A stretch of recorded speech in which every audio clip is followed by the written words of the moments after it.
मित्रों नमस्कार। मैं धनीराम पटेल, एडवोकेट, बिलासपुर, छत्तीसगढ़। और आज चर्चा करेंगे चीन के वन चाइना पॉलिसी, ताइवान और अमेरिकी हिपोक्रेसी पाखंड के बारे में चर्चा करेंगे। चर्चा शुरू करने से पहले आप सबसे आग्रह करूंगा कि मेरे चैनल DR पटेल एडवोकेट को सब्सक्राइब करें, लाइक करें, शेयर करें। मित्रों, अभी अमेरिकी राष्ट्रपति ट्रम्प के चीन के दौरा के समय चीन ने अमेरिका को धमकाया कि अमेरिका ताइवान से दूर रहे और ताइवान में कुछ भी हस्तक्षेप करेगा तो अमेरिका और चीन के बीच सीधा कॉन्फ्लिक्ट होगा। सीधा धमकाया। इसका जवाब भी ट्रम्प ने नहीं दे पाया, जिसके बारे में मैं वीडियो भी बनाया हूं। तो वन चाइना पॉलिसी क्या है? जब द्वितीय विश्व युद्ध के बाद 1949 में चीन में कम्युनिस्ट क्रांति होती है और माओ त्से तुंग चीन के शासक बनते हैं, उसके बाद चीन ने वन चाइना पॉलिसी लागू किया। और ये जो वन चाइना पॉलिसी है कम्युनिज्म आने के बाद चीन में, ये साम्राज्यवाद से प्रेरित है। इसका मैं 3 उदाहरण दूंगा। चीन ने कम्युनिज्म के बाद जो चीन के सांस्कृतिक प्रभाव वाले क्षेत्र कभी कभी चीनी राजवंशों के प्रभाव में रहा, खासकर इनर मंगोलिया, जो मंगोलिया के आधा क्षेत्रफल के बराबर है, उसको 1949 में चीन ने अपने आधिपत्य में ले लिया। और जिनजियांग प्रोविंस, जहां तुर्क भाषी लोग, मुसलमान लोग रहते हैं, बहुमत में थे, अब तो नहीं है, उसको भी 1949 में कब्जा किया। और तिब्बत को 1950 में कब्जा में लिया और पूर्ण रूप से नियंत्रण धीरे धीरे 50 के दशक में अपने अधीन कर लिया। इन तीनों क्षेत्रों का जो क्षेत्रफल है वो चीन के कुल क्षेत्रफल लगभग 98 लाख वर्ग किलोमीटर है। उसमें से आधे क्षेत्र इन तीनों राज्यों का है। और ताइवान को भी जो अपना वन चाइना पॉलिसी के तहत चीन अपना मानता है, उसमें भी आप इतिहास में जाएंगे तो साम्राज्यवाद पे आधारित है। आपको मैं बता दूं कि 1683 में ताइवान किंग राजवंश के समय चीन के आधिपत्य में आया पूर्ण रूप से। उसके पहले चीनी शासकों के प्रभाव में था, और वैसे प्रभाव में जाएंगे तो, और वैसे वन इंडिया पॉलिसी बना ले इंडिया तो पाकिस्तान, बांग्लादेश, बर्मा, श्रीलंका, सब, नेपाल, सब भारत के अंतर्गत माने जाएंगे। तो ये वन चाइना पॉलिसी है, ये साम्राज्यवाद से प्रेरित है, जिसका मैंने 4 उदाहरण दिया।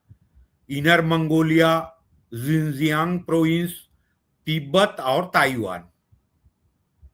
लेकिन यहाँ पे अमेरिकी जो दोगलापन है, हिपोक्रेसी है, क्या है? जब 9 अगस्त के बाद जब द्वितीय विश्व युद्ध समाप्त हुआ और अमेरिकी नेतृत्व में जापान को हराया गया, हालांकि विश्व युद्ध में मित्र राष्ट्रों में अमेरिका भी था, फ्रांस भी था, ब्रिटेन भी था महत्वपूर्ण, जो लीड कर रहे थे। लेकिन अमेरिकी नेतृत्व में जब जापान को हराया गया हिरोशिमा नागासाकी में परमाणु बम गिरा के, उसके बाद जापान के माध्यम से अमेरिका ने ताइवान को चीन को सौंप दिया, क्योंकि ताइवान 1895 के युद्ध के बाद शिमोनोसेगी संधि के तहत ताइवान जापान के अधीन में आ गया था, और 45 में अमेरिका, या अमेरिका ही कहें, अमेरिका ने सौंप दिया चीन को। लेकिन 1949 में जब चीन में कम्युनिस्ट क्रांति होती है, तो चीन के तत्कालीन राष्ट्रपति, जो द्वितीय विश्व युद्ध के समय वहां के राष्ट्रपति थे, चांग काई शैक, शेख नहीं शैक, चांग काई शेक जो थे, वो चले गए ताइवान प्रायद्वीप में, और वहां से वो ताइवान पे शासन करने लगे। और सभी पश्चिमी राष्ट्रों ने चीन के मान्यता जो था रिपब्लिक ऑफ चाइना था, उसका प्रतिनिधित्व ताइवान को दे दिए। संयुक्त राष्ट्र संघ में भी 1971 तक चीन का प्रतिनिधित्व, जो उसको वीटो पावर भी मिला हुआ था 45 में संयुक्त राष्ट्र संघ बना, तो उसका प्रतिनिधित्व ताइवान करता था। लेकिन 1971 में मेनलैंड चाइना, जो आज चाइना है, पीपुल्स रिपब्लिक ऑफ चाइना, जो अपने को कम्युनिस्ट क्रांति के बाद बोलता है, उसको मान्यता संयुक्त राष्ट्र संघ ने दिया। और यहां पर आप देखेंगे सोवियत संघ कम्युनिस्ट जो देश था, चीन भी कम्युनिस्ट देश था, तो सोवियत संघ को काउंटर करने के लिए वर्तमान जो उसका सक्सेसर है रूस, उसको काउंटर करने के लिए और अपने व्यवसायिक हित के लिए अमेरिका ने 70 में संबंध बढ़ाना शुरू किया। और अमेरिका के आशीर्वाद से ही संयुक्त राष्ट्र संघ ने मेनलैंड चाइना को चाइना की मान्यता दिया। और 1979 में अमेरिका ने चाइना को मान्यता दिया और बाइलेटरल रिलेशन इस्टेब्लिश किया चीन के साथ। और वन चाइना पॉलिसी जो कम्युनिस्ट सरकार ने 1949 में लागू किया था, वन चाइना पॉलिसी का मतलब यह है कि कोई भी चीन से संबंध रखेगा, राजनयिक संबंध, उसको वन चाइना पॉलिसी को मानना पड़ेगा। और वन चाइना पॉलिसी का मतलब है Taiwan is also part of China. उसका मतलब यह है कि ताइवान चीन के एक भाग है। तो अमेरिका ने 1979 में मान्यता दे दिया। और मान्यता देने का मतलब क्या था? सोवियत संघ को काउंटर करना। द्वितीय विश्व युद्ध के बाद जो शीत युद्ध हुआ सोवियत संघ और अमेरिका के बीच, तो उसका कारण था, अमेरिका का मानना था कि कम्युनिज्म का प्रचार दुनिया में नहीं होनी चाहिए, क्योंकि पूंजीवादी राष्ट्र था अमेरिका। और उसको रोकने के लिए और दोनों के बीच द्वंद्व शुरू हुआ पूंजीवाद और कम्युनिज्म के नाम से। और कम्युनिज्म का विस्तार करने लगा सोवियत संघ, और लोकतंत्र और पूंजीवाद का विस्तार करने लगा अमेरिका। इसी के चलते शीत युद्ध में कॉन्फ्लिक्ट हुआ है दोनों के बीच। और उस कॉन्फ्लिक्ट में चीन को अपने पक्ष में करने के लिए अमेरिका ने चीन से बाइलेटरल रिलेशन इस्टेब्लिश किया 1979 में, और वहां व्यापारिक संबंध स्थापित किया, जिसके बदौलत इसका महत्वपूर्ण भूमिका है। जो आज चाइना डेवलप्ड कंट्री है, तो अमेरिका ने अपने नेशनल इंटरेस्ट के लिए रिलेशन इस्टेब्लिश किया चीन के साथ, लेकिन दुनिया के जो कंपनियां हैं चीन में इन्वेस्ट करने लगी और चीन उसका पैरेलल कंपनी और प्रोडक्शन हब बन गया। आज जो मैन्युफैक्चरिंग हब है, दुनिया की सप्लाई चेन का सेंटर है, उसमें इस अमेरिका और चीन के संबंध स्थापित होने का भी महत्वपूर्ण भूमिका है। ये अलग चर्चा का विषय है, लेकिन यहाँ पे वन चाइना पॉलिसी को अमेरिका ने तो मान लिया, लेकिन जो डेवलप्ड ताइवान है और ताइवान और अमेरिका के व्यावसायिक इंटरेस्ट जो इंटर लिंक्ड हैं, इंटर डिपेंड हैं, उसको भी छोड़ नहीं पाया। वन चाइना पॉलिसी को मान्यता दे दिया और इधर लोकतंत्र और पूंजीवाद के नाम से ताइवान को संरक्षण भी प्रदान कर रहा है चीन। और आज जो आर्थिक संबंध हैं अमेरिका के और ताइवान के, और ताइवान आज एक डेवलप्ड कंट्री है और ताइवान के जीडीपी लगभग $1 ट्रिलियन है। आज अमेरिका उसको छोड़ ही नहीं सकता। ताइवान का पूरा इन्वेस्टमेंट है अमेरिका में और अमेरिका का इन्वेस्टमेंट है ताइवान में, और अमेरिकी कंपनी और ताइवानी कंपनियों को के कैसे कोलैबोरेशन है, इसको आप तो जान ही रहे हैं। जैसे फॉक्सकॉन और जो एप्पल है एक दूसरे के से जुड़े हुए हैं, वैसे कई कंपनियां हैं जो जुड़े हुए हैं और आज अरबों डॉलर के हथियार एक्सपोर्ट करता है अमेरिका ताइवान में। तो चाइना ने अभी ट्रम्प के दौरे के दौरान इसीलिए धमकाया, चीन से अगर आप संबंध रखना चाहते हैं और आप ताइवान से संबंध रखोगे और ताइवान को प्रोत्साहित करोगे चीन के खिलाफ, तो सीधा सीधा अमेरिका और चाइना के बीच सीधा कॉन्फ्लिक्ट होगा, मतलब युद्ध हो जाएगा। बोला आप ताइवान से दूर रहो। और चीन ने तो यहां तक कहा कि ताइवान को हम अपने आधिपत्य में लेंगे, अपने अधीन में लेंगे।